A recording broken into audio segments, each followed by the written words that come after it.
In April 2023, the release of radioactive water from storage tanks into the Pacific Ocean began. This controversial decision by the Japanese government sparked a storm of protests worldwide and brought Fukushima back into the global media spotlight. And today, our latest episode is dedicated to this pressing issue, Fukushima. Watch this video until the end to uncover previously unknown shocking details of the disaster, the threats Fukushima poses to humanity in the future, and the dark secrets hidden by the Japanese authorities. So let's get started. News, copyright. Will be broken up in the open field.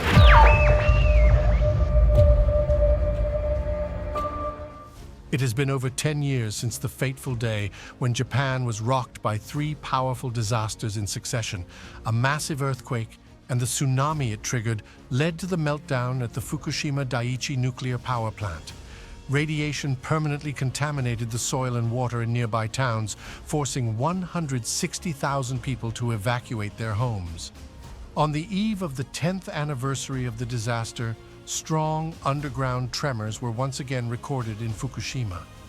As a result of the earthquake, radioactive water leaked from the pools storing spent nuclear fuel, and shortly thereafter, contaminated fish were caught off the coast of the prefecture for the first time in several years. How did it come to be that the plant was built in such an unfortunate location? Why were the authorities completely unprepared for the disaster? And how is it possible that 1 million tons of radioactive water could be released into the sea at any moment? Let's search for answers together. So, let's go over some facts you probably didn't know. The accident. On the day of March 11, 2011, a magnitude 9 earthquake struck in the waters of the Pacific Ocean northeast of Tokyo. The underground tremors, later recognized as the most powerful in Japan's modern observational history, triggered a tsunami. Waves reaching heights of 40 meters swept away homes, cars, and even airplanes at local airports.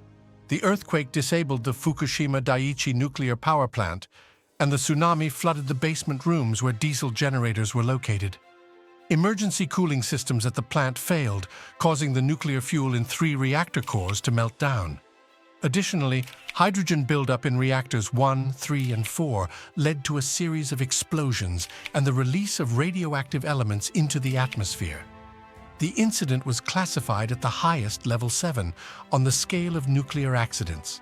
While the Fukushima Daiichi disaster may have been surpassed in scale by Chernobyl, it stands as the most terrifying nuclear accident of the 21st century.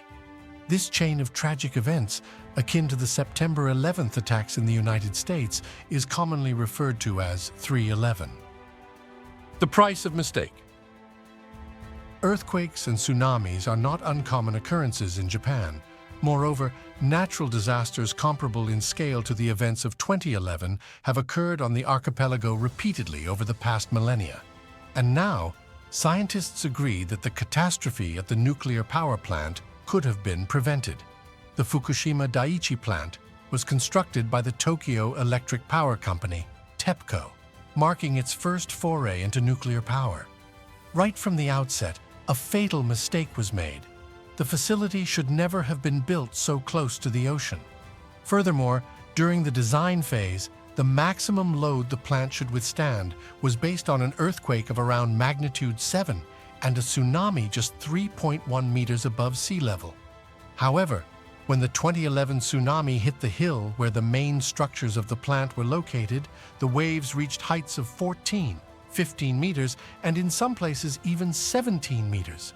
Seismologists had warned of the risk of a powerful tsunami in the vicinity of the plant as early as 2002. In 2008, TEPCO conducted its own computer simulation, which revealed that the tsunami risk during the plant's design phase had been significantly underestimated. While the new calculations excluded the possibility of an earthquake exceeding magnitude 8, they still indicated the urgent need for action. Inaction. However, the company took no action and only informed the regulatory body about its findings on March 7, 2011, just 4 days before the disaster. The owners of the nuclear power plant hesitated because they believed that taking measures to prepare for a serious accident could provoke unnecessary concern and misunderstanding among local residents. Moreover, TEPCO did not even consider the risk of a complete power outage at the station, and regulators did not include such a scenario in their plans of action in case of emergencies. The Japanese government also did not heed the warning from seismologists. Authorities even pressured experts to acknowledge that their forecasts were not entirely accurate and reliable. Naoto Kan, who was the Prime Minister of the country in 2011, admitted a year after the accident that the catastrophe exposed a whole host of shortcomings and problems in the country's nuclear energy sector. We were completely unprepared for 311, not only in terms of technical means. Our entire system at all levels was unprepared. That was the main problem. Absolute safety? The unpreparedness of the Japanese for a nuclear power plant accident is explained by the myth of absolute safety in nuclear energy. In the 1950s, when the Japanese authorities first considered the construction of nuclear power plants, the memories of the horrors of the atomic bombings of Hiroshima and Nagasaki were still fresh in the minds of the country's citizens, and therefore the use of nuclear technology, even for peaceful purposes, would inevitably be met with a barrage of criticism and panic among the population. At that time, supporters of nuclear energy from the political and business elite set out to convince the public that nuclear power plants were completely safe. In pursuit of a new energy source, Japanese authorities imported American nuclear power plant designs.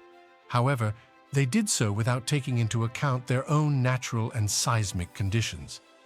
The initial design of the power plant from the American company General Electric accounted for tornadoes, which are not uncommon in the United States. As a result, emergency generators were located in basement rooms. In Japan, however, tsunamis are much more common, and they ultimately flooded the station's basements with those very generators. Lucky break. In a sense, humanity was incredibly fortunate during the Fukushima nuclear accident. Due to a fortunate turn of events, the worst-case scenario was avoided, where the disaster would have reached Chernobyl proportions, and radioactive emissions would have continued for an entire year. In such a scenario, the Fukushima exclusion zone would have stretched not just 20, 30 kilometers, but across the entire 170 kilometers. Evacuation would have been necessary for the entire multi-million population of Tokyo, located just 220 kilometers from the nuclear power plant. Challenges in containment. According to modest estimates, it will take decades to fully mitigate the consequences of the accident. The most difficult task will be to remove 800 tons of nuclear fuel from the melted reactors. Initially, authorities set a very ambitious goal. They wanted to extract all the fuel and decommission the plant just 10 years after the accident, that is, in 2021. However, the high radiation levels in the damaged reactor buildings forced them to reconsider their plans. Experts emphasize that the allocated timeframes are likely insufficient. The problem is that due to the high radiation levels, robots cannot approach the fuel in 2 out of 3 damaged reactor buildings, and there are currently no technologies available that would allow work to be carried out in conditions of such intense radioactive contamination. Additionally, specialists will need to extract over 1,500 fuel rods, which are currently stored in special cooling pools. They pose the greatest risk. If the structure is damaged during another earthquake, or if water spills out of it, the rods could become exposed and start to melt, releasing radioactive substances into the atmosphere. Environmental catastrophe? However, there is a more pressing issue. In the summer of 2022, the storage tanks for radioactive water at the Fukushima Daiichi nuclear power plant ran out of space. The Japanese government proposed a rather controversial solution to the problem: to release all the radioactive water into the ocean. It's important to clarify that we're talking about over 1 million tons of radioactive water. Authorities assure that the water will not pose a risk to human life and health. After treatment in special LPS facilities, only relatively harmless radioactive elements will remain in the water. However, experts from the Greenpeace organization insist that, in reality, other dangerous elements will remain in the water, capable of significantly affecting human DNA and causing a surge in hereditary diseases. As mentioned earlier, on August 22, 2023, the Japanese authorities authorized the release of radioactive water into the ocean, which began 2 days later. What's next? In April 2020, experts from the Japanese government warned of the inevitability of underground earthquakes with a magnitude of 9 in the northern part of the country. According to specialists' estimates, they will trigger a tsunami, the height of which near the nuclear power plant could exceed 20 meters. In such a scenario, the 11-meter walls erected by TEPCO around the emergency station would be insufficient, and the natural disaster would result in catastrophic consequences. TEPCO acknowledged the government's report and promised to build walls 16 meters high, but only by 2023. As of today, this work has still not been completed. What are the authorities hiding? According to researchers, over 11,000 tons of radioactive waste have accumulated at Fukushima.